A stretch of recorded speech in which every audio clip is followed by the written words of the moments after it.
Hey YouTube, it's been a while since I posted a video from the workbench.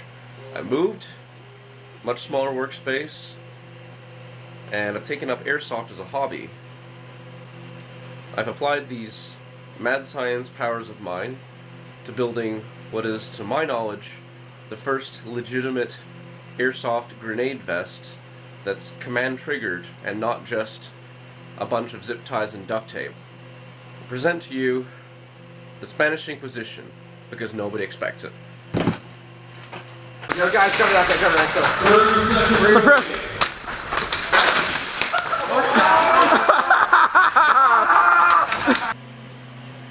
go. Alright, now that you know what this thing can do, I'll show you how it does it.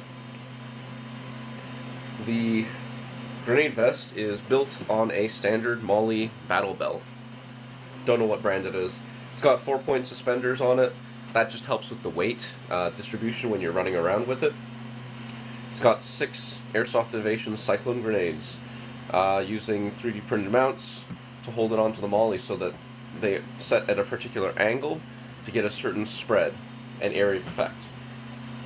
You've got a command operated trigger with a mechanical safety feature so you can't accidentally trigger, as well as a arming switch, the safe and arm positions. All the grenades are connected using 532-inch pneumatic tubing, which all comes around to the pneumatic setup at the back.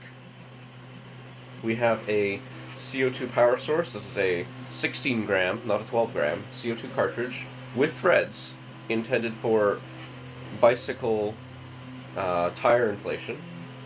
We've got a CO2 regulator.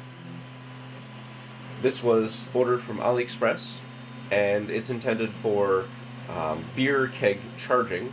So if you look up CO2 charger on AliExpress, you can find this regulator. Pressure gauge, pneumatic line, all the way around. We have a safety feature. This is a pressure relief valve, and we have a pilot operated valve. That means when CO2 pressure is applied here, this valve opens, applying pneumatic power out to the grenades. So the way it functions is CO2 pressure is always present on this line here.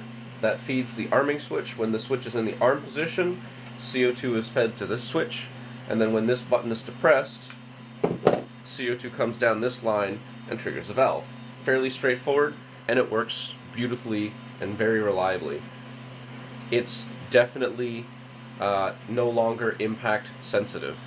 You can drop this thing, jump around with it, run around with it, it won't go off. However, from a safety standpoint, still some additions to make to it.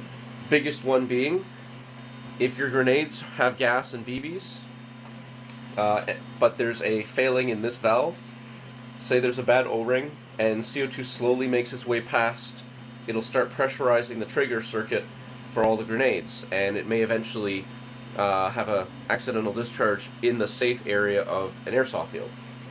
Really bad. So what I need to do is add a quick disconnect fitting from the CO2 source to the entire system.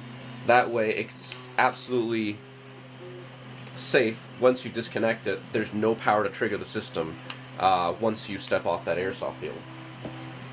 Other than that, the pressure relief valve is there to protect the user and bystanders if, for whatever reason, this regulator fails catastrophically, so that you don't get 800 psi gas blowing some random fitting or discharging through the valve by sheer brute force, because this valve isn't designed to handle 800 psi. It'll come out this valve and it's set to about 100 psi. Other safety feature is a mechanical safety as well as a pneumatic safety. So this has to be in the arm position, and you have to manually open this mechanical cover in order to press the button to trigger it. Running around with this in hand and a pistol in the other, it's pretty foolproof. So long as the switch is in the off position, you can stash this in a pocket. My plan is probably Velcro or some means to hook this onto the suspenders so that you don't have to focus on it while you're running around playing airsoft. So, that's all the good, and that's how it works. I was so focused on whether I could build this. I didn't think about whether I should build this and how it should be used on the Airsoft. I've only tested it once. Clip you saw at the beginning of this video. I initially thought the spread was set for about a 90-degree angle, but I was wrong, and it was actually closer to 180 degrees. I accidentally team killed a teammate of mine, and it hurt quite a bit. He's okay with it, and he's totally cool, but this is how bad it looked. It was pretty. It looked like chicken pox. Here, hold it up for the camera. He pulled it. We got two. I got two that were bunkered in. I didn't see it. Oh, I witnessed it firsthand. I'm so sorry, man. I'm so sorry. Now, what I might do in the future is reduce the amount of BBs so that instead of taking about 100 BBs, you might take 10 at most. That way, even if you catch the full brunt of this, you're not completely injured by this at close range.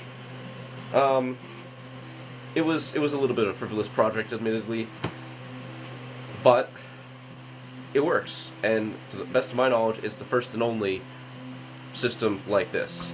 If you so choose to replicate this, this mod is reversible. You jam the 532 pneumatic line through. There's some 3D printed parts that I designed to wedge in here to hold the line in, but if I pull this pin out and pull the tube out, I can replace the impact pin and have it function like an original, unmodified Cyclone Grenade. So I could get 6 Cyclone Grenades back along with the 3 I already have on my vest and be absolutely ridiculous during an Airsoft game.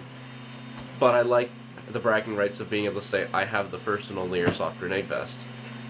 So, as always, like, subscribe, comment. Also, don't forget to hit that notification button, because YouTube gamifies the whole algorithm and you have to click that, otherwise people don't get to see my videos when they search for things like an Airsoft suicide vest, unfortunately. But let me know in the comments what you think about this, and as always, take care.